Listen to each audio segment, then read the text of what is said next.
परीक्षा paper leak के बाद अब होगी आर पार की जंग। हाई लेवल बैठक और सीबीआई के ताबड़तोड़ एक्शन से हिली पूरी कोचिंग इंडस्ट्री। नमस्कार, आप देख रहे हैं टीवी 12। मैं हूं आपके साथ अपराजिता सिंह। देश भर के लाखों मेडिकल उम्मीदवारों के लिए यह समय किसी भयानक मानसिक तूफान से कम नहीं रहा और अब इस पूरे मामले में एक ऐसा भूचाल आ गया है जिसने पूरी व्यवस्था को हिलाकर रख दिया है। अगर आप भी इस साल नीट यूजी की परीक्षा में बैठे थे या आपके घर में कोई इसकी तैयारी कर रहा है तो इस वक्त की सबसे बड़ी और दिल दहला देने वाली इनसाइड स्टोरी आपके लिए जानना बेहद जरूरी है। नेशनल टेस्टिंग एजेंसी यानी एनटीए ने चौतरफा दबाव, छात्रों के उग्र विरोध प्रदर्शनों और पेपर लीक के पुख्ता सबूत मिलने के बाद आखिरकार 3 मई 2026 को आयोजित हुई नीट यूजी परीक्षा को पूरी तरह रद्द कर दिया है। इस परीक्षा में देश के करीब 22.8 लाख उम्मीदवार बैठे थे जो अब अनिश्चितता के गहरे भंवर में फंसे हुए। इस अभूतपूर्व और बड़े फैसले के पीछे राजस्थान से शुरू हुआ वह कुख्यात गैस पेपर विवाद है जिसने पूरे देश के एग्जामिनेशन सिस्टम की सूचिता पर बहुत गंभीर और काले सवाल खड़े कर दिए हैं। 3 मई को जैसे ही परीक्षा खत्म हुई वैसे ही सोशल मीडिया पर पेपर लीक की अफवाहें और खबरें आग की तरह फैलने लगी। जब जांच आगे बढ़ी तो इस धांधली के तार सीधे राजस्थान के शिकार से जुड़े मिले, जहां नीट परीक्षा से ठीक पहले व्हाट्सएप और टेलीग्राम जैसे प्लेटफॉर्म्स पर 60 प्रश्नों का एक हस्तलिखित यानी हैंड रिटन गैस पेपर धड़ल्ले से बेचा और सर्कुलेट किया जा रहा था। जब राजस्थान पुलिस के स्पेशल ऑपरेशंस ग्रुप ने इस लीक हुए गैस पेपर का मिलान 3 मई को आए असली प्रश्न पत्र से किया तो सबके होश उड़ गए, क्योंकि 720 अंकों के पेपर में से लगभग 600 अंकों के सवाल हूबहू मैच कर रहे थे। इस महाखुलासे के बाद सरकार एक्शन मोड में आ गई है और देश के गृह और रक्षा मामलों के गलियारों में खलबली मच गई है। इसी सिलसिले में केंद्र सरकार ने मामले की गंभीरता को देखते हुए इसकी बागडोर सीधे सेंट्रल ब्यूरो ऑफ इन्वेस्टिगेशन यानी सीबीआई को सौंप दी।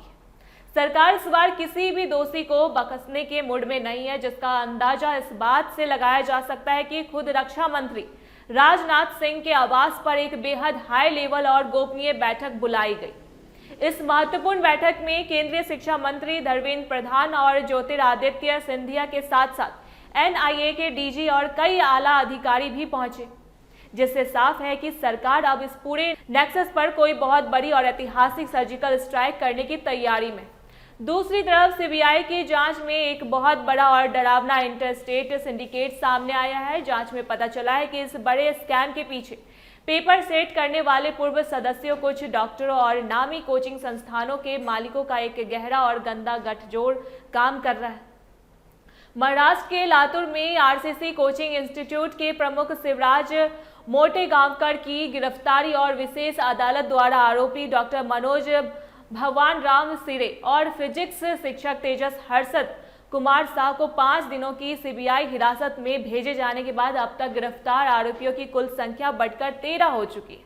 यह साफ हो गया है कि कोचिंग इंडस्ट्री के कुछ रसूखदार लोग अपने चंद पसंदीदा छात्रों को शॉर्टकट से पास करने के लिए लाखों करोड़ों रुपयों का खेल खेल रहा है। इस पूरे बवाल के बीच एनटीए ने दोबारा होने वाली परीक्षा यानी री नीट 2026 की तारीख का भी ऐलान कर दिया है, जिसके तहत यह परीक्षा 21 जून 2026 को दोपहर 2 बजे से शाम 5:15 बजे तक आयोजित की जाएगी। री एग्जाम की घोषणा सुनते ही छात्रों के मन में सबसे बड़ा डर यही था कि क्या उन्हें दोबारा फॉर्म भरने की सिरदर्दी और भारी फीस झेलनी होगी। तो आपको बता दें कि एनटीए ने साफ कर दिया है कि किसी भी पुराने छात्र को कोई नया रजिस्ट्रेशन नहीं कराना होगा और ना ही कोई अतिरिक्त फीस देनी होगी। जिन उम्मीदवारों ने मई में सफलतापूर्वक आवेदन किया था उनका डाटा सीधे आगे बढ़ा दिया गया है। हालांकि एनटीए पुराने एडमिट कार्ड को बिल्कुल मान्य नहीं मानेगा और परीक्षा से कुछ दिन पहले ऑफिशियल वेबसाइट पर नए रोल नंबर और बारकोड के साथ अपडेटेड एडमिट कार्ड जारी किए जाएंगे।